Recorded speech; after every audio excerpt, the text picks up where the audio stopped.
दिल्ली की सत्ता का रास्ता यूपी होते हुए जाता है। ये कहावत बताती है कि केंद्र की सत्ता के लिए यूपी जीतना कितना महत्वपूर्ण है।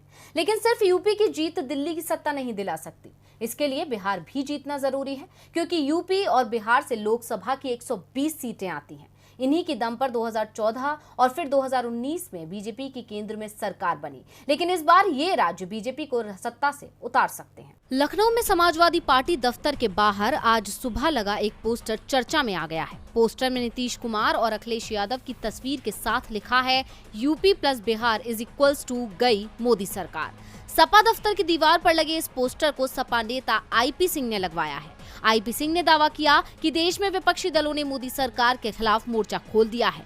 ये मोर्चा मोदी सरकार को जड़ से उखाड़ कर फेंकेगा। दरअसल नीतीश कुमार ने जब से एनडीए छोड़कर महागठबंधन का दामन थामा है, तब से पोस्टरों को लेकर विवाद बीजेपी की घेराबंदी कर रहा है। सबसे पहले जेडीयू ने ही बिहार में पोस्टर लगाए थे, जिस पर केंद्र की मोदी सरकार से बेहतर बिहार के नीतीश सरकार को बताया गया था। पोस्टर पर लिखा गया था कि आश्वासन नहीं सुशासन, प्रदेश में देखा देश में दिखेगा और जुमला नहीं हकीकत। इन पोस्टरों से जेडीयू ने नीतीश कुमार की पीएम उम्मीदवारी का संकेत भी दे दिया था। नीतीश कुमार ने जिस तरह से बिहार में बीजेपी को सत्ता से बाहर कर महागठबंधन की सरकार बनवाई है, उससे इस बात का संदेश भी गया है कि वो बीजेपी को केंद्र की सत्ता से भी बाहर का रास्ता दिखा सकते हैं। ऐसे में लखनऊ में लगे पोस्टर के जरिए भी सपा ने ये संदेश दे दिया है कि मोदी सरकार को 2024 के लोकसभा चुनाव में रोकने के लिए सपा ने इस बार नीतीश कुमार के नेतृत्व वाले खेमे में शामिल होने का फैसला कर लिया।